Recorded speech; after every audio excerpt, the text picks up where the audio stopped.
And we are rolling. What's up, guys? We're rolling. All For right. those of you who have made it this far, The old-fashioned Hollywood podcast. what's up? I'm not as cool as I used to be. I've been doing mostly just water on every podcast for the last like 4. I'm drinking because it's hot outside. I'm drinking a Guinness in a frosty mug. It is hot. Like I was saying, it was like a light switch like 3 days ago. Just flipped from cold to hot, like with no warning. Oh, that's loud. I'm loud? Oh, no, the mug. Oh. What's Yeah. So here Scott we is are. pouring his drink. That's why we're quiet. Yeah, here we are. We are back. It's we're still in quarantine town. Maybe for Where another else? 3 or 4 weeks, right? Yeah, the forecast is not clear at this moment. Oh, man. Well, today was the first day I actually got out, as you know, and I talked to a friend, and I found a part of Griffith Park that is open and that you're allowed to go to. And Nice. I ran. Now, I wasn't allowed to go on the paths, but I stayed on the road through the park. And, dude, that was huge. I never thought it would be such a dramatic feeling just being able to go outside and go into the park, but it felt like I was waking up. You know what I mean? I was like, this is incredible. And it's like I used to do it all the time, It's crazy how this has affected our minds, just being cooped up and limited to where we can go. Yeah, so I'm just sitting out on my balcony. I pulled my my old grandma recliner out to the balcony with an umbrella and sit out there. And Hollywood Boulevard is pretty dead now, so it's actually kind of nice to sit out there in the sun and read or do my writing. And we're gonna get used to this traffic. Yeah. I think I probably already have. Oh yeah. And as soon as the quarantine's over, it's gonna go back to. Like right now, I wake up at in my own rules are that I go out the door by 7 a.m. to make it to work on time. And there's no way I've been slacking. I've been going later and later and later, and I still get there on time. Yeah. And I'm like, fuck, I don't have to go till 7:15. I'm Right. cool. Yeah. And like I know there's gonna be a switch, and we're gonna go back to the traffic and stuff, and I'm gonna be late to work for like a week or two before I can And people are just gonna retrain it. freak out and yeah. People think they're at home stressed out with it till they're back on the freeways stressed out. Yeah, again. because right now you're just breezing all over. I go to Santa Monica, I'm there in 15, 20 minutes. Yeah. It's kind of surreal, actually. I never thought that would be a sentence that came out of my mouth, is that I could go to Santa Monica from Hollywood in 20 minutes. Yeah. Yeah. And not be like 2:00 in the morning on Tuesday or something. That's what's nice about LA. I mean, even when during the normal times there was that surreal, cool, nice feeling of driving around LA at night, like at 3 a.m. and it was just yours, you know. But you knew in 4 hours it was gonna be a clusterfuck again. But Here we are. So we're pretty banged up. I'm exhausted. Yeah. We put out the second episode of the web series, the Vulgar Fantastico, which I'm really, really happy with, and people seem to like. Where can people watch that? Just look up Vulgar Fantastico on YouTube. Yeah. Episode 2 just went up. I don't know how to promote this thing. It's not like there's somewhere to send our press releases that I know of right now. You know, so it's pretty much just word of mouth. It's not a major thing, but I'm really happy with it. I just put myself under a kind of stress to keep the bar high quality wise and to pump them out at a relatively regular pace. And that sounds nice, but that when you have a day job is a lot. It's a tall order. So it beat me up. So today's my first day where I don't have anything to work on, and I'm trying to just chill out, man. Yeah. It was fun to work on, to shoot the episodes and to create these little worlds and stuff like that. Yeah. So what I know, but for our unlearned listeners, what was the big challenge this time around? Oh, he knows. So basically, just to start everybody, this series we're doing is like it's like I'm going to say variety show, but that sounds misleading. It's almost like a dark, a lot of us grew up on things like Fraggle Rock and Neverending Story. It's like a weird, dark, absurdist fantasy world with my character who's in quarantine, kind of losing his mind, and we've got like a major character as a puppet, but it's not like a stupid puppet you find on the ground or at a thrift store. It's a really cool looking character. And so it's bizarro, this kind of world. It's almost like, it's like going down that hole that the old man looks at in Fraggle Rock with his dog's always barking at, like going down in this weird ass world that we created. Dark humor. I really love it. So as far as the production goes, the issue we had was the sound was all fucked. Pretty much all of it. Yeah. And I didn't say online, hey, we had to ADR this, which means to record voiceover work, because I knew that people would be looking for that. Yeah, So I yeah. didn't bring it up. Right. I think it's okay to bring it up now. But I think we did a pretty damn good job at covering that. I haven't had anybody say anything to me about it once. And as a matter of fact, I was reading a compliment I sent to you about, wow, the sound's really good on this. And I was Yeah. like, oh my God, that took me 72 hours to figure out, Yeah. just that thing alone, which was killing me. Yeah. Well, and it's not like we have like access to like a professional recording studio Anything. and We have gear nothing. and stuff like that. Yeah. It's like we've got Yeah. this and that and it ended up the solution was taking your your podcast mic and hooking that into the laptop and recording that in as quiet of a room as we could find. Yeah, it was insane. I can see here you go. Oh, sorry. It's like Go ahead. I mean we can. I'm up close. Yeah, I know. It's I'll like, sit back here and shoot. Yeah, I'm it's just listening. like I couldn't hear anything else. Go but, ahead. Go ahead. You just can like- roll. I'm fine. Yeah, I mean, whatever you want to do. Okay, it's still going. I didn't even pause it, so we'll just have to edit that out.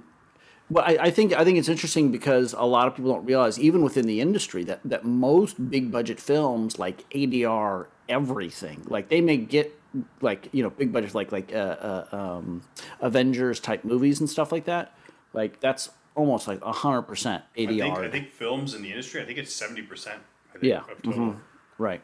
I mean, if you're shooting an independent, low budget film, you're not going to because that's so much more expensive. It's so much more time in post production in the studio and the mixing and all that kind of stuff.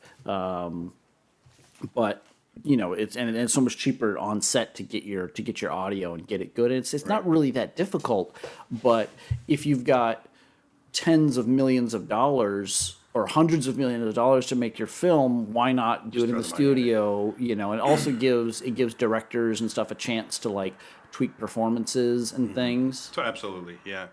One of the things our actress Kristen was saying was, she's like, there's something so not authentic about doing the ADR work. And I was like, I don't know. I get why actors feel that way. Yeah. But to be totally honest, I've seen some performances improved upon by ADR work. Just a little bit of an inflection tweak, and suddenly the scene meant something differently a little bit. Yeah. You know what I mean? And I think you're not always screwed having to do it. Just if you're going to do it well. Yeah, yeah. I mean, it's tough. I mean, the spot that I did, it was tough because my performance was very physical. Oh yeah, Scotty played a troll. Yeah, it was fun, and Scotty was covered in troll makeup. yeah, Pointy ears. because we had talked before about the voice that I was going to do, and then when I went and I did it, the voice was, I wouldn't say it was drastically different, but it was pretty different than When you did the ADR later, it was No, different. no. When we were first talking, I was showing you the Monty Python voice and the spam eggs, spam and ham. Yeah, you didn't really do that. That was like the base that I kind of worked from. Yeah. But then when I saw myself in the makeup and I started to like transform, like physically what I Yeah. it the didn't way fit I was completely. holding my body and all that, just like a different voice came out happens. of that, Yeah. and the dialogue, I didn't take your dialogue word for word from the script, and each time I did it was a different performance and the inflection of my voice and the words I Right. said. So then trying to go back and do that ADR was very difficult. Yeah, so Scotty's all of his audio playing this troll character is all in one shot. Yeah, So that there's too. no cuts, there's no breaks, and he's talking fast, like da da da da, and I'm Yeah, this, yeah, and yeah. da da da da da da, and it's like, thankfully you were masked because he's moving in and out of shadows, Right. which Yeah. is huge actually Yeah, for yeah, me yeah. when I was putting it together. Well, I mean, it Thank took God. me, I want to say it took me probably 15 takes to get one that was usable where I was saying all the right words in more or less the right timing. rhythm, yeah. And had the voice more or less passable. And then it took me another like 5 or 6, I think, after that, where I really was able to get the voice quality what I wanted, because I could say all the words, but I could hear like a sort of like lack of confidence in my voice, I see what you're saying. because when I was on, because you're just trying to say it right. right, yeah, Yeah. and when I was doing it for real, it was like I wasn't even thinking You're in about the what I was moment. saying. Yeah, I was saying That's it the in those, problem with yeah, ADR yeah, too. Is somebody's Yeah. just trying to do a good job and not playing a character anymore. yeah. It's tough, yeah, but Yeah, I mean, obviously we can watch it, and I see where the audio is not matching perfectly. I can Mm-hmm. see it when I'm watching it now, but I don't think anybody was wise to it. You know, Melinda, our friend, is always spotting ADR. I think the voices. I don't know. Like, you just stare Yeah. at mouths all the time. You know. Yeah. But I don't. I'm not very good at it. To be honest, when you're, in my opinion, when you're editing something like that, you can take the audio, the actual audio from a take, line it up exactly right to the performance, and if I stare long enough at the mouth, I will convince myself it doesn't match. right, yeah, You, yeah. you know what I mean? And I'm like, I can't tell because I'm not used to watching mouths move when they're really, you know what I Yeah. mean? I was like, does the sound come out there? Or does it come out Yeah. one beat later? I don't know. You know what I mean? Yeah, yeah. Like, Well, I've even on stuff I've edited where I'm just trying to sync the audio up, where I have video that doesn't have the audio attached, and I've got the audio recorded separately, Right. and for some reason I can't get it. It's like they were exactly recorded at the same time, and I'm like, is it a frame ahead or is it a frame Yeah, behind? because It's you're like staring, drive you're looking yourself too nuts. closely at it, Yeah, and yeah. it throws you off. Yeah. It's the same thing with, sometimes there's music in a cut, and, I don't know if people notice this. I'll tell you what, this is one thing I did notice, even as a kid and a teenager, is I would notice when they would take a song and they would cut the middle out just for time in a commercial or like a SNL skit, and they would have to, when you cut the middle out, you have to bridge those two pieces that are left, and like you can usually find the right moment where the beat is perfect and you can do it, sew it in, and it's like sometimes it's flawless. Yeah. I've gotten pretty good at that, but that's another thing too, where I'm like, I listen to it, I'm like, will anybody know? I think that's perfect. And then I'm like, no, what I do is I close my eyes and I just like think of nothing, stare off in the other direction. I hit play and I just look at anything but the editing on Right. the computer. And it's just, there's a song playing in the background, and does my brain go, hey, that didn't seem right. And Yeah. if it doesn't, then good. But that's another thing where you play it too much and you lose the ability to tell what's good and bad. Right, yeah, What do they and- call it? Editor's eye, editor's ear. They say it all Yeah, the time. yeah. Where like, dude, I can't. Yeah. I Or- have no grasp of what's good or bad anymore. I've been Yeah, and staring at like this shit too long. when you hear like a little bit of sound or static or something that's just inherent in certain recordings, and Yeah. you hear it, and once you hear it, you're always aware that it's bothering you. there. Yeah, it's Yeah. you can never not see it. Yeah. Sort of thing. Yeah. Yeah. But that's, I mean, yeah, those the challenges of post production. When we did Fifth Passenger, we did a little bit of ADR. There were scenes where like the actors were wearing space helmets, and the mic just didn't pick up. Right. the- Like the gas mask. Yeah, the gas mask kind of stuff, and so we did ADR for that, and then we also did ADR for language, because we ended up making the film PG-13. Oh, it's only PG-13. I thought it would be R. Yeah, well, I mean, because we took out all the instances of fuck in it to make Yeah. it, because we were in talks with like Sci-Fi Channel, and we were trying to get Oh, it I on see, I Sci-Fi see. Channel. Yeah, So you we wanted to get them to- yeah, so we purposely, it didn't end up going through, but we were like, well, let's just make the cut, PG-13 safe. Yeah. Because really didn't feel that the profanity added much to Okay. it, and that to Yeah. me is important. Is like if it adds Yeah. something to Yeah. it, Yeah. and so we had a couple instances of that where we were able to figure out how to change, like instead of "fuck you," "forget you," or like Like they used to play the old Big Lebowski. They used to Right. play it on Comedy Central. And everyone, it's almost like as quotable as the movie now. People are like, "Oh, forget you, man." I mean, they do that in Yeah, all the yeah. movies, right? But one of the thing is this guy. If you remember John Goodman saying this is what happens, Larry, when you fuck a stranger in the ass. What Yeah. are they saying it? he says this is what happens when you find a stranger in the Alps. When you find a stranger in the Alps. This is what happens, Larry, when you find a stranger in the Alps. Like, you're like, what the hell am I? What are you talking about? Doesn't make any goddamn sense. Yeah, right. Yeah. Yeah, it's hilarious. Yeah, and it's I struggled with that too, because it was like, we don't want to betray it. We don't want it to seem like seem like we're like cheesing it off, or that's what we did. Right. And We were able to find a couple, a couple ways to do that, to get around it, and things like Forget You. It ended up working in there, and I think it's all what's important here. It's a little off topic from the film stuff, but sure. it's interesting you bring it up. How do you feel about, because there's a friend of mine, she was telling me she really doesn't like too much swearing, just like if she's dating somebody or whatever, and Fuck that. I mean, I honestly, I was just like, what? Like, I don't, like, Yeah. to me, it sounds crazy, and I'm not trying to be contrarian, I'm not trying to sound cool, but Yeah. to me, every person I'm close with cusses a pretty fair amount. Yeah. Everybody. I mean, everybody's dropping F-bombs, but they're all really good people. Yeah. And I see no line between the two. I don't even see a line anymore between rudeness and swearing, as long as you're not doing it in front of. There are places, I guess, where you're not trying to rock the boat at a funeral. You're not trying to hurt grandma. Right. Grandma. Yeah. I understand all that. But I actually feel in the swearing thing, not only do I think it's not a big deal, but I think, I mean, if it doesn't fit your movie, it doesn't fit your movie. But I think there's something really authentic Yeah. about adults who swear, Right.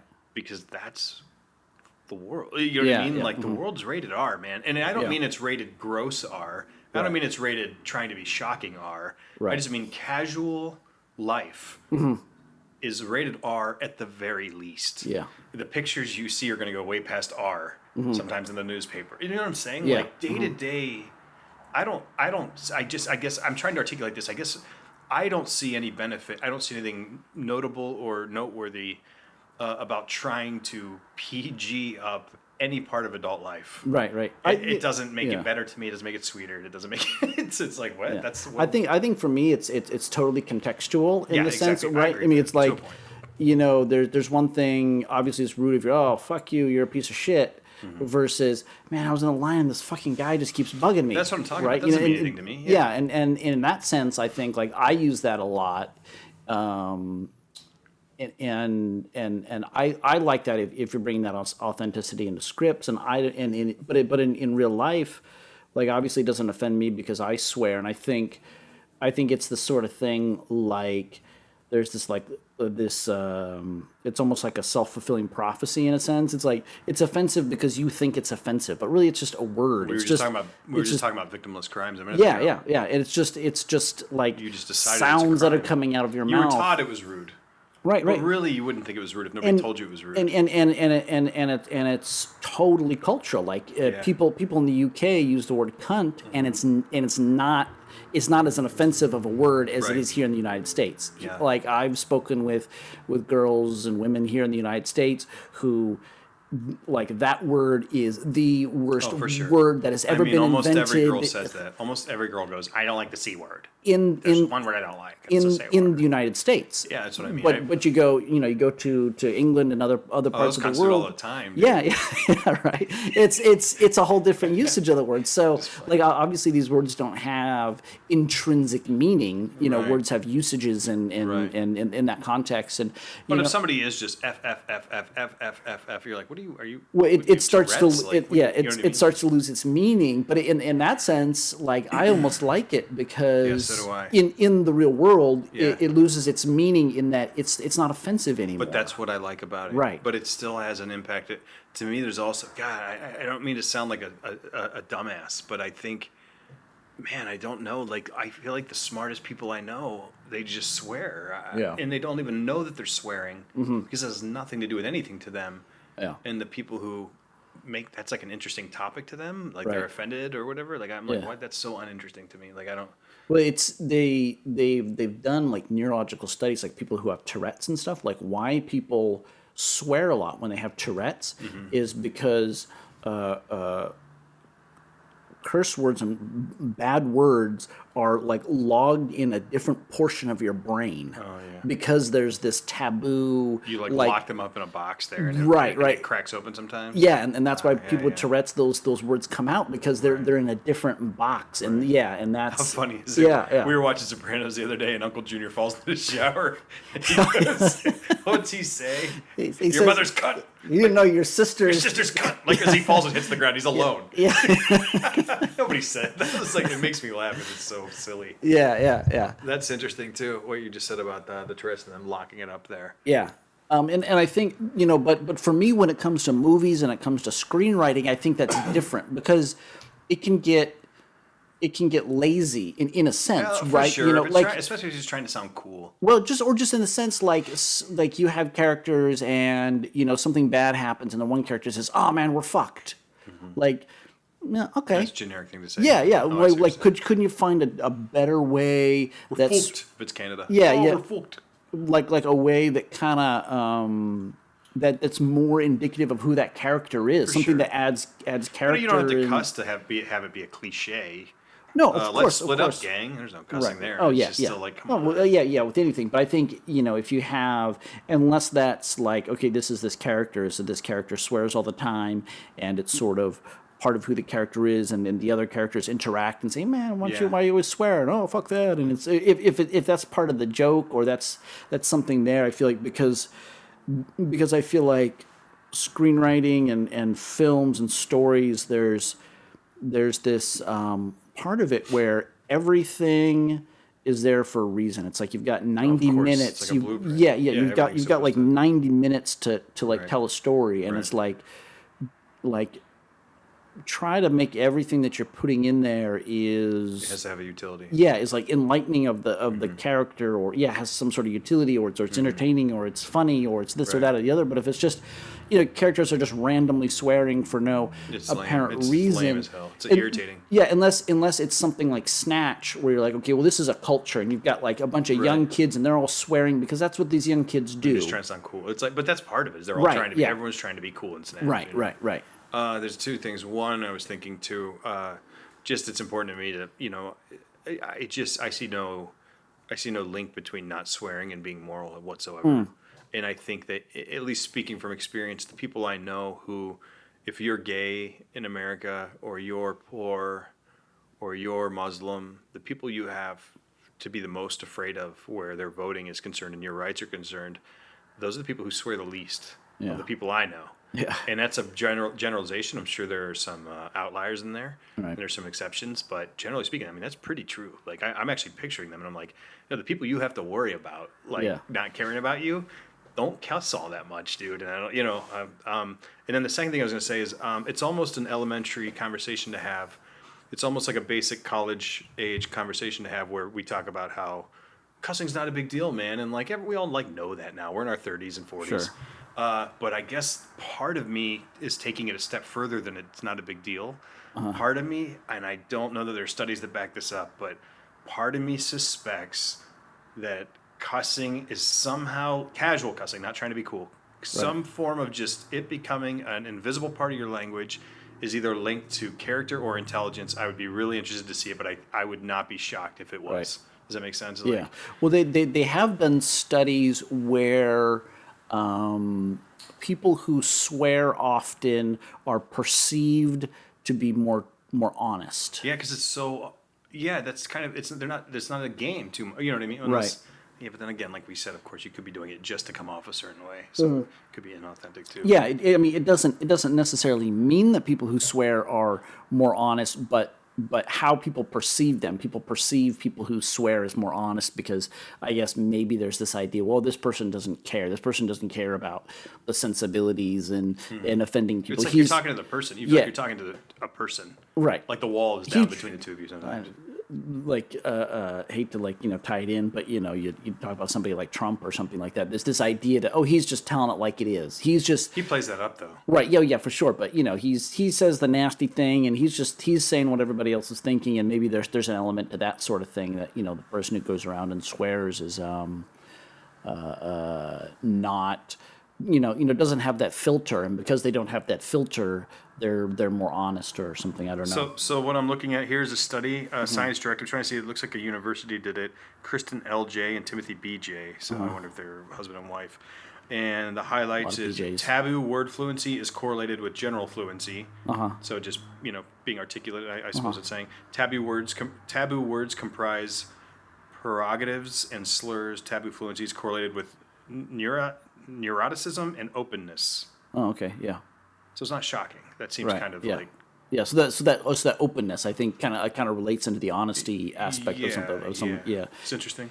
Yeah. This is just one study. I mean, I'm not seeing, but I'm sure they peer reviewed their own as best they could. But Right. Right. yeah, that's interesting. Anyway, didn't mean to stay on cussing for so long. No, I think it's an interesting topic, especially like if you get into something like filmmaking and screenwriting and stuff like that, how it relates and. You know what? It's a trade. We weren't sure we were going to talk about this today, but speaking of it, I mean, we might as well. It's not entirely unrelated, but we were talking earlier about victimless crimes. Yeah.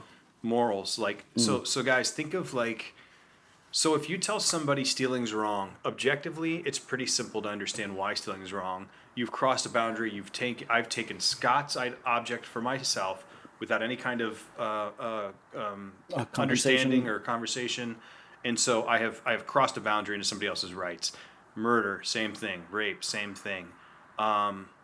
And then people would fight, obviously, against homosexual marriage, and you'd be like, what do you have no leg to stand on. And our argument was, they're not hurting you, they're not harming anybody, therefore leave them alone.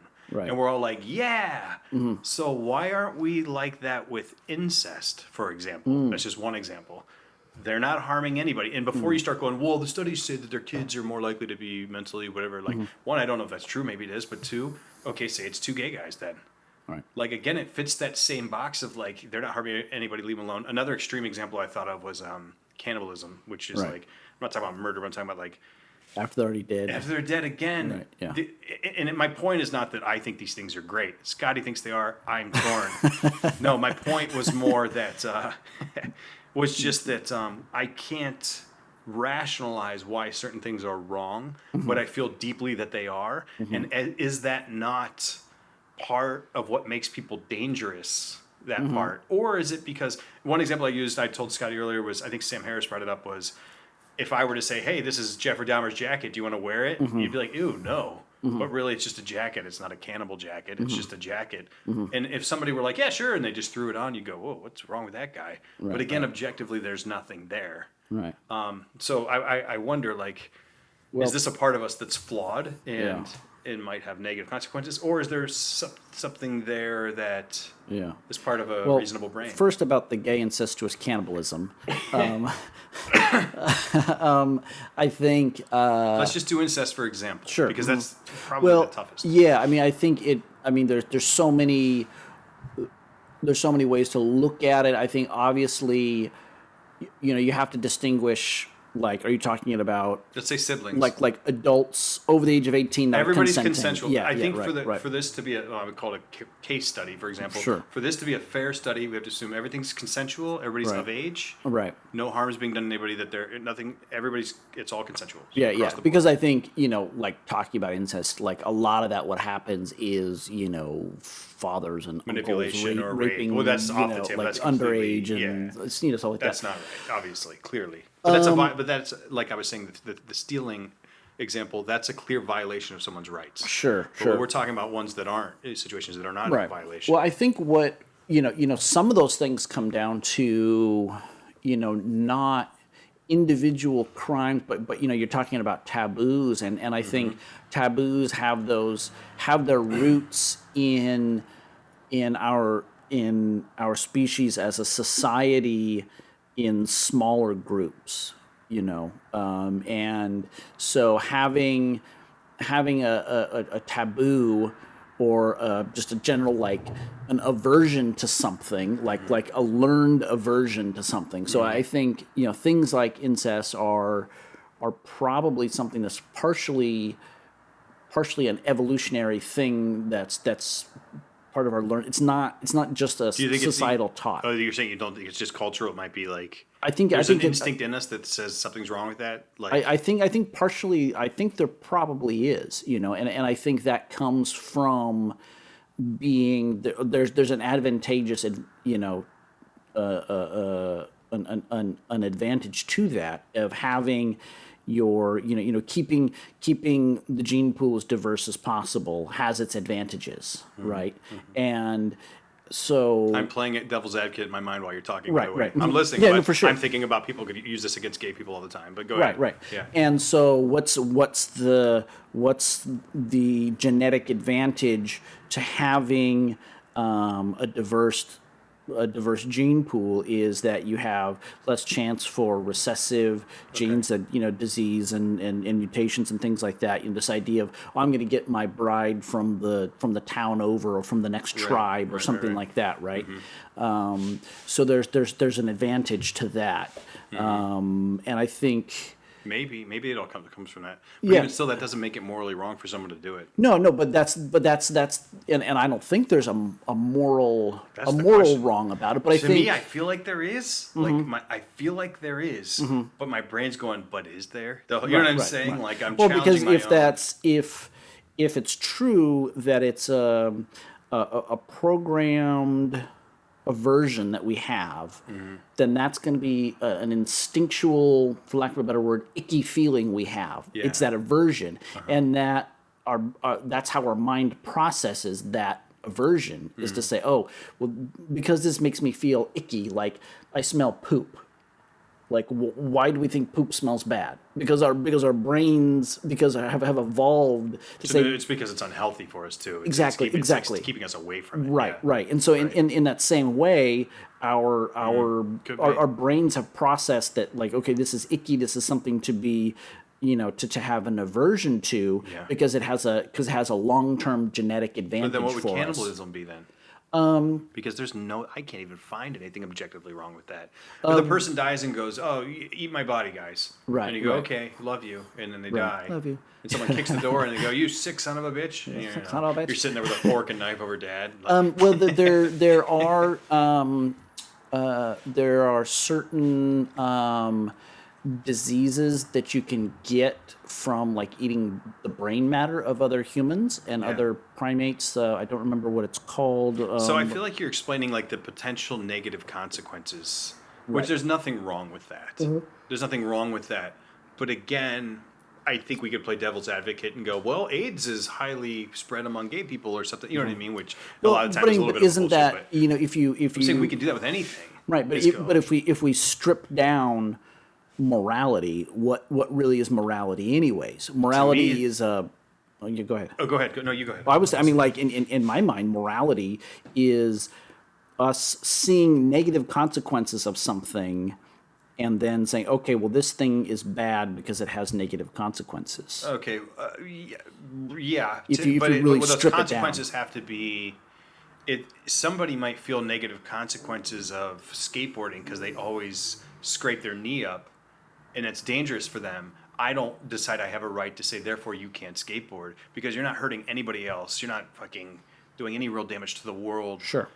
So to me, morality is based on easing the suffering of others, but also finding that balance between that and letting them make their own decisions. Right. And most importantly, it is about keeping people from infringing on each other's rights. Well, yeah, that's what I meant when I was talking about negative consequences. I meant negative consequences for other people, right? Right. Like if I'm swinging a rock around and I just keep hitting my head. Actually, Fuck, you swing a rock around on a string or something. I've got a rock. It's a long rock. Yeah. I've got a rock tied to a string, and I'm swinging it around, but I keep hitting myself in the head. That's not morally wrong. But if I'm swinging the rock around, I keep hitting other people in the head. Right. Then that's immoral. That's what I'm saying. It's because I'm harming other people, right? Yeah, But why is that morally wrong? It's because it has negative consequences on the health and well-being of other people, right? Yeah. And so if we strip that stuff down and say, okay, well, what's what is the immorality of cannibalism? Like, well, conceivably, there is there could be some health risks, but I think it could be worse than eating tuna and mercury, fucking, or everything. Well, has yeah, fucking for health sure, risks, for sure, you know? yeah. And I think maybe that comes from a similar taboo of maybe it has something to do with I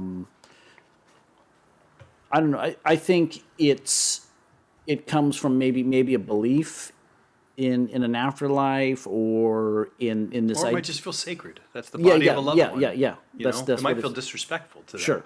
I think cannibalism is easier for me to understand why it creeps people out. No, that's not true. They both creep. They both just creep. They're just creepy in different ways. What's that? Cannibalism versus incest. Incest is like, I think in our world, you find out hey, your son is like, I love my sister. You know, Dad, we're gonna get married. I ate my sister. Yeah, I love her. We're getting married, then we're eating each other.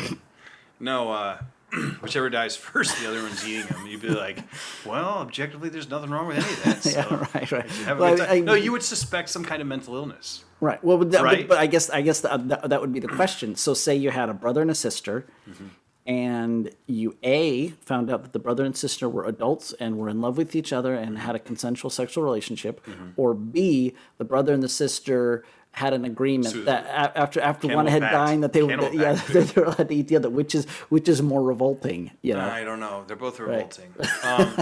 Now I keep thinking of when we were talking about swearing being the people who are victim is correct. offended are only offended because they've been taught that it's offensive, but it's not actually offensive. Right. And I'm trying to compare that. They don't compare exactly. They don't align Right. exactly or track. But Yeah. yeah, I don't know. I think but the thing is, let's go again to the Jeffrey Dahmer jacket. Right. I go, Scott. Oh shit! I just found Jeffrey Dahmer's socks. You want them? And you go, yeah, dude, and just throw them on. Well, Objectively, you've done nothing wrong, but I have a weird feeling like. Well, I think the question with that is, it's sort of like, okay, it's cold outside. I don't have any other jacket. Well, that's different. No, let me go down this line here. Okay. So it's cold outside. I need a jacket. Hey, here's Jeffrey Dahmer's jacket. Okay, I'll take it because I'm cold. That makes sense. Versus I've got a closet full of jackets, and you offer me Jeffrey Dahmer's jacket, and I take it and I wear it around like, hey, look, this is Jeffrey Dahmer's jacket, everybody. You get it, you throw all your others away. Right, or it's Yeah. because there's a sense of like, oh, I'm wearing this jacket because it's Jeffrey Dahmer's That's jacket, fucking and I'm extra insane. well, no, Yeah. but that's the thing of like why would you try on the jacket? Why would you take the jacket just because it's Jeffrey Dahmer's jacket, unless there was an underlying unless you had already ascribed some sort of underlying meaning Or you to just it. don't care. You just see it as a jacket. You needed one. Well, right? and that's what I'm saying. It's like if I'm in a situation where I don't have a jacket and it's cold and you give me Jeffrey Dahmer's jacket, that's one thing versus I don't really need a jacket, or I could use a jacket, or I couldn't use a jacket, or hey, this is a pretty cool jacket. But if I'm trying it on, like, man, I want to see what it feels like to wear Jeffrey Dahmer's jacket. But that's something else because there's almost like a glorification of because I'm ascribing a meaning to it. Yeah. You know. I'll tell you something that's a little bit comparable. I remember one of my teachers, science teacher, Mr. Vogt in ninth grade, he was a science teacher. I don't know why he was talking about this, but he was talking about like a moral dilemma where your father gave you his ring when he died, and it means everything to you. Is your dad's ring, but you're in like, I'm gonna get this example wrong. It's not exact, but basically you're in a pinch and you have to sell that ring to feed your family for a couple Sure. of days, and like, did you do something wrong? And he asked the question of the class, and some people were like, yeah, man, that was your dad's ring, and I remember at the end he goes, guys, it's a ring. It's not your dad. It's a ring, and that's one outlook. You can go, yeah, but it's special. And I'm not saying that's wrong to be Right. connected to it. I'm not saying that. Yeah, sentiment. But at the same time, it's like two views. I almost see that with the jacket. It's like at first people might go, why are you wearing that? And you go, guys, it's just a jacket. Right. And you're right, but I guess I would judge people by the speed at which they reach that conclusion. Yeah. If you're like, this is Jeffrey Dahmer's jacket, they're like, yeah, hey, it's just a jacket anyway. You'd be like, at least think of pause for a second, Jesus, Right. dude. Like, at least Yeah, wait yeah. for a minute. Well, unless you are so divorced from it having meaning, right? Well, that's what I'm saying. There's nothing wrong with that. Right. Like, so Yeah. it's like if someone says, "Oh, hey, 20 people were killed in this house in a mass slaughter," and you're like, "Yeah, but it's like 20% below market value." Yeah.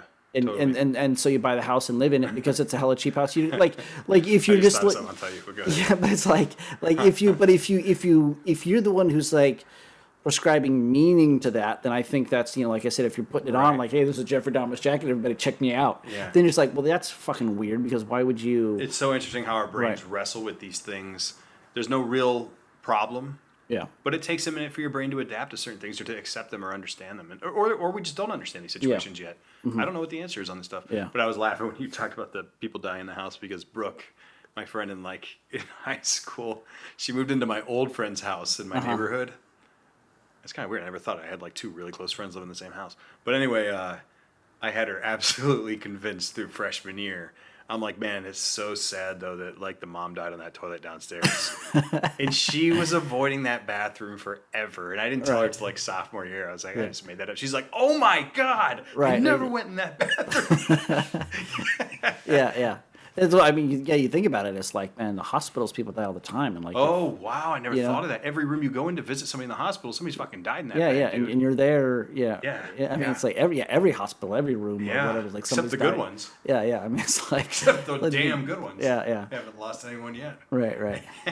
Yeah, I never thought about that. Every time you go to visit someone in the hospital because they just had some surgery, they're laying in a bed that 7,000 dead people just passed on through, man. Right. Yeah, that's crazy. It was funny. They go, I can't lay in this bed. I'll need another one. Yeah. I was thinking about, we were talking about incest and stuff like that before. And yeah, you always are. I know. But, homosexuality is interesting because some evolutionary psychologists have come up with theories that they say support, in the sense that there actually is a advantage to our species as a whole to having homosexuality, like why it exists in that sense, in the context of child rearing. Can I say something real quick and pause? Sure. And I'm going to sound like a dick. Yeah. But I mean this. And for the sake of conversation, what's the title of the person? They're an evolutionary biologist? Is that what you said?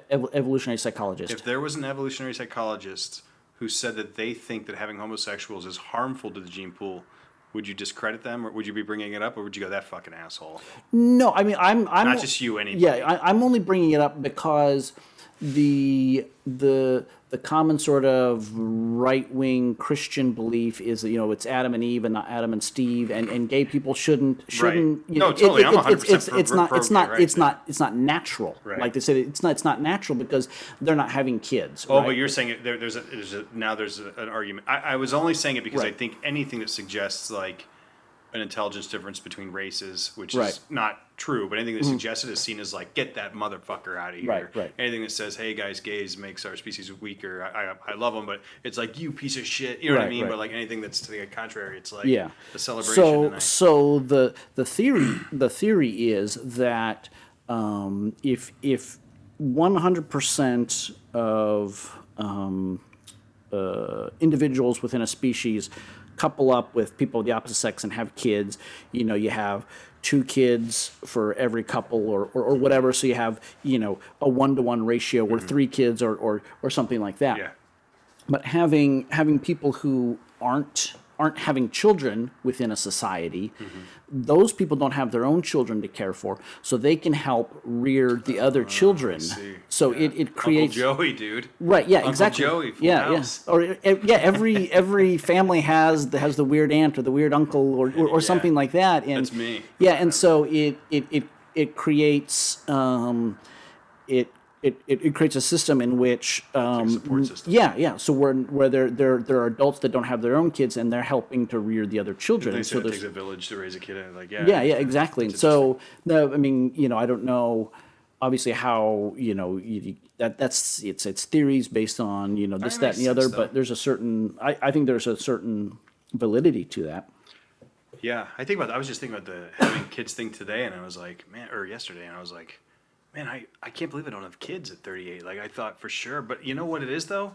Almost everybody I know with kids, not sorry, guys, but, like, they just got somebody pregnant on accident. Yeah. And that's not, like, I don't admire that. Yeah. I don't look down on it or admire it. I just, like, I didn't get anybody pregnant, guys. Right, like, I'm right. sorry. Like, Yeah. what do you want? Like, I've had my share of scares, for sure. Yeah. But Yeah, I've had conversations with people and they say, "Oh, why is so many people so young having kids, and these people having kids when they can't afford it?" It's like, people aren't having They're kids. having sex, Yeah, right? exactly. That's exactly what I say. People have sex and then then kids happen. Yeah, like there's not they like don't want to have an abortion. Yeah, it's like how many people going out, like how many. It would be an interesting study, like if you did like a legit survey of parents and they were honest, like of the number of kids you have, how many of those were like I was trying to get pregnant, like really trying to get pregnant, versus we were just having sex and it happened, or we were trying not to get pregnant and we got pregnant. It's like I was thinking too, if I got somebody pregnant tomorrow, there are people I know, not many, but people who I know would be like, oh, finally. Right. It's like, Yeah. why would I have to do that? You know what I mean? Yeah, Like, yeah, yeah. yeah, it's Well, I strange. mean, We're just bizarre, man. yeah. It's I just, mean, parents. My mother. Is always. I mean, she hasn't brought it up in a while, but it used to be like, oh, are you seeing anybody? And oh, it'd be nice if you had kids and blah blah blah and that kind of I don't stuff. get that so much. Well, my parents are dead. So. Right, yeah, But I think, too, one thing, and I don't know how you feel about this, but whenever I'm dating a girl, and I haven't been all in, like 100% committed to a woman in a while, like where I'm like, I'm going to make this work for life. Yeah. It's probably been 100 years, but anyway, no, it's not true. But when I'm dating somebody and they're a good person, that's the only way I'm staying with somebody for more than a couple months is trying to get a read on that, right? Right. But when they're a good person, it doesn't take long for me to get to a point where I'm not afraid. If they were to get pregnant, I'm not scared of that. Like, Right. I just know we do a good job, I guess I did kind of make an unspoken rule in my mind where I don't get too close to people who I would be terrified if they were the mom. You know what I mean? Well, yeah. I mean, that's a pretty good. I'm reading that all the time now. I'm always yeah. paying attention to that. I think that's a pretty good rule of thumb for guys, or even for women. For both. It's dude. like just don't live by that. Don't have sex with somebody that if you Right. got pregnant or you got them pregnant, that Right. would be like, oh shit. Yeah. Because you never know. I had a scare you know? months ago, and I was like, thank God. And I Yeah. was like, it would be fine, like it would be fine. Kyle? Yeah. Yeah. Yeah, I knew he'd be such a sweet mother. That's all he's ever really wanted, So he was born for it. Sorry, Kyle. Yeah. No, but seriously. I promised I wasn't going to throw you under the bus this episode. And I remember having a conversation with my girlfriend back when I was like 24. And I remember it was like this eureka moment to me. And she's like, if I got pregnant, would you be scared? And I was like, no. And I was like realizing that as I answered. Mm-hmm. And I was like, would you? And she's like, no. yeah. And we were like, oh shit, we're adults now. We're becoming adults. Yeah. It's kind of strange, but yeah, I mean, I'm not seeking it. How about you? You no kids, man. 58. No. Yeah. Huh? No. Yeah, I talk about having them sometimes. I mean, when I was married before, my wife and I, neither one of us really wanted kids at the time because we were young and we were still establishing our careers and stuff like that. And then since then, it's always been like I either am kind of like on the fence as far as, well, if it happens, it happens, or it like I don't say it terrifies me. It just like I look at other people who have kids and it's you go to their house and it's all the stuff and then it's soccer practice and it's everything. I mean, it's your life. It becomes your life. It's a whole different thing, and it's like as a indie filmmaker who's just doing my thing. And we live our own lives. I got to tell you that. A Oh, lot of our friends too. I look at our lives sometimes. I'm like, man, we are spoiled. Like I do whatever the fuck I want all the time, and I'm like, man, that would change. You're right. It takes over everything. Yeah. Like everything. Yeah, and I can see where it wouldn't be that bad. For me, obviously, it would be who is my partner in That's this endeavor, huge, kind of because thing. they're right? such an influence on the kid. Yeah, and that's part of it too. And dating has kind of been the same way of just like, if it happens, it happens. As far as finding somebody that I want to be with, and am I ever going to get married again, or whatever, is sort of like, yeah, if it happens, it happens. And if that person that I decide to get married wants to have kids, then that's cool, and we can go down that road. Or if the person that I get with doesn't want to, then hey, that's cool. We go down that road too. It's not like I don't feel like a drive, but it's I'll have these moments where I'm these like random moments when you're taking a shower, when you're doing something, and a thought crosses your mind, and you're like, well, maybe there would be a part of my life missing if I never had kids or something like that. Yeah, but everybody I know I agree. I do have that sometimes. Right. But everybody I know with kids always say things to me too about where like they would love to have, like both sides want the other side. At times, for sure. Yeah. At Yeah, times, because like they have those moments where they get to look at this person they created, who's like a reflection on them.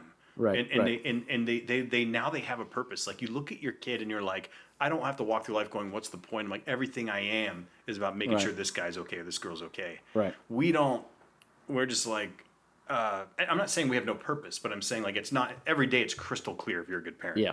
Well, my life is that right there, sitting there on the couch. sometimes I'm like, man, it would be nice to have that fucking clarity. And like, you get a tear in your eye when it learns to walk. You get a tear in your eye when it Yeah. figures out a math problem. That sounds nice, man. Turn And around. guiding it in a nice Yeah. direction and making sure the Yeah. kid is a good Right. contributing member of society. But at the same time, and we have a different kind of moment that I think we take it for granted too. Mm-hmm. Today, I'm just hiking in the mountain and I'm just looking around me and I'm like, God, I'm in a fucking painting right now. Yeah. And I can just drop what I'm doing and come here whenever I want, and I do it all the time. Yeah. And I was like, and I have these moments where I'm just like, my life's amazing. I think it all the time. Yeah. Like every day, or I work 5 days a week on the west side of LA, and I'm just like on the ocean all the time. And I'm like, my life is crazy. Like it's so Yeah. nice, and I know I would be trading that for the other thing. You know what I Yeah. mean? And so Yeah. I try not And- to regret too much. And these sort of perilous times that we're in right now, and it's like, Yeah. okay, well, I'm getting $600 a week in unemployment Oh, or whatever, yeah, and it's yeah, like, okay, well, at least course. I know I can survive. Right. But if I had, Right. if I had a family that I had to support and all this other Scary. kind of stuff, yeah, it would scare the So shit much out of respect for me. people. Yeah. But that's another thing too, is the fear that comes with it, right? Yeah, the stress and all that kind of stuff. But you know. Wait, so I'm not sold on. I feel like if I have a kid or kids, that's okay. I'll give it my all. If I don't, that's okay too. That's kinda- I'm yeah. totally like whichever. I'll do my best, right? Yeah. But to me, like I was saying, is like the key is what you were talking about too. Is like, God, the thing that terrifies me more than having a kid is having a kid with somebody who is neither. I guess the main thing is compassionate, like Right. or emotionally intelligent. That's Right. so Yeah. huge to me, man. Yeah. Like more than anything, like somebody who's going to teach that kid to be. Yeah. Have a sharp mind, be Yeah. good, be mindful of other people, other people's feelings Yeah. and what you're doing, what you're saying, and how they impact things. Not some dumb fuck who's just gonna be like, Yeah. oh, just do all this before they catch you, or Yeah, you know, yeah, get yeah. it all. You know, it's other us or them. You know, like Right, I've right. seen people who were raised that way, Yeah, and they'll yeah. tell me, like my mom always just Yeah. told me, you know, Yeah. get it before they get Or, you. or you have a situation where who you have children with doesn't work out as a relationship, and so you're parenting part time, and the kid comes over and visits, and you're like, God damn, my kid's an asshole because the their parent isn't raising the Yeah. kid how I want to or something. yeah, like, that scares me a lot, yeah, for sure. Yeah, Fuck you, Dad. right. Yeah, Yeah, that's why I'm abstinent, dude. yeah, Actually, I am abstinent right now. We're in a quarantine, man. yeah. Yeah. So anyway, we're having a deep conversation about incest, cannibalism, and child rearing. Yeah. We kind of hit all the bases on this It's one. I all feel right. like It's kind of a wind down day, man. right. Honestly. Yeah, it's one of those. Well, so Vulgar Fantastico is out. It's pretty exciting. People can watch that on the Yeah. YouTubes and stuff. It's as weird as I've gotten in a long time. Yeah. Yeah, I was actually self-conscious about it for real. Yeah? Yeah, it was. Even when we were filming it, I was just like, man, this is like, I can't believe people talk to me. You Yeah. know, it's like I'm in this thing talking to a puppet and like singing, and I'm just A like hot dog. I seem like like thankfully people I think can tell, but it's like, man, I'm still friends with a lot of people from back home. Like, I got Longstrap's nuts, dude. You know? I was actually thinking those things that I was shooting. I'm like, this is fucking crazy. Yeah. But you know what though? Just go with it, man. Yeah, I'm sure people watch Tim and Eric, their friends from high school, are like, yeah, but that's them. Like, Right, they're yeah, not morons. They know Yeah, what they're yeah, doing. You know, I'm always worried people see it and are like, is this guy insane? Like, no, there's a line. There's us. Scotty's not a troll. He just played one. Play on TV. And then he goes back to just being a Star Trek Steadicam guy on film Right, crews. yeah, Like, right. He's a good dude. Yeah. Hello. He's not Roll an this English, way, roll English this troll in way. a bush. Yeah, right. Yeah, it's weird though. But it was weird. It was the first time where I was actually self-conscious. And I played that clown in Camp Miracle, but Yeah. I didn't feel weird because like Jen and Casper were way weirder. Oh yeah. And they were over the top. bonkers, you know. But still, I was thinking like, God, look, I was looking around like, what the hell's going on here? Yeah. Yeah, but yeah, it's kind of funny because I'm not used to being self-conscious about things. Yeah. But it actually kind of felt like if I am, maybe that's kind of a good thing because it's Yeah. like this is fucking like go for Yeah. it, just go all the way, dude. You know. Yeah. And that's the first time that I've done some acting like that, like really like in front of the camera, like just can't I'm just gonna believe it's I'm you. just gonna do this thing. Can't and, believe it's you, man. Yeah. Blows my mind. It's fun to get a role like that where you can just kind of. It's not even remotely close to who I am. Right. And you put on the makeup and the ears, and it's like a whole. I can just transform and It's go like off being a to- kid playing pretending. Yeah, dude. yeah, for sure. And that's not directly a voice that I've done for a long time, but it's a variation on a voice that I've done for a really Yeah. long time, and sort of to kind of go into that. And yeah. So, and then speaking of voices, so I did another episode of my Star Trek fan film for the Star Trek fans out there. You and your friends are the biggest Star Trek nerd I've ever So seen in my life. I'm gonna drop that tomorrow. It's called Quarantine, the Star Trek fan film, and you can see it at astartrekfanfilm.com, and it'll be on the YouTube and stuff like that. Star Trek On fan the film. YouTube. On the YouTube. But yeah, that's fun to do for the Star Trek fans out there. The first one I did a few years ago, Cease and Desist, was about the Star Trek fan film guidelines, and this one is about the new Star Trek shows, and I like to keep it meta, where I'm not. This is a serious Star Trek fan film. This is self-awareness. It's always a nice escape. I'm making fun of the Star Trek fans, making fun and also honoring. I love the other Star Trek fans and how passionate people get about that stuff, and it's both entertaining and hilarious in ways to. Remember that old SNL sketch with Shatner? When they don't they kidnap him or whatever? I don't remember. He's at a Star Trek convention. You've never seen that one? I don't know, maybe. And they're like, "Sir, when you were in episode, blah, blah, blah," he just snaps. He goes, Yeah. "What are you people doing with yourselves?" He just lays them all out. The hell are you talking about? Right. Yeah. It was 40 years ago. I don't know what you're talking about. Yeah. And episode 2 of season 2, you push the red button. I think they kidnap him. Yeah. They try to kidnap him, keep him in their basement like a glass thing. Yeah, for sure. But yeah, and I love all that stuff. I think it's I go to the Star Trek conventions and all that, and I think it's a blast, and I love how excited people get about it and impassioned and things like that, and just like you do your shows, and you're it's not about making fun of people, more just having fun with that stuff, and it's not about offending people. Oh, people were offended by our last one, for sure. Yeah, for sure. But that's not what's okay. That's people are gonna. When I know I wasn't throwing punches and someone gets hit, I don't feel bad. If I knew I was trying to hurt somebody and they got hurt, I'd be like, I'm a dick. Yeah, I was just swinging this rock around, and you're the one who walked into it. Yeah, I'm in my own personal space here. I didn't name names. Well, cool.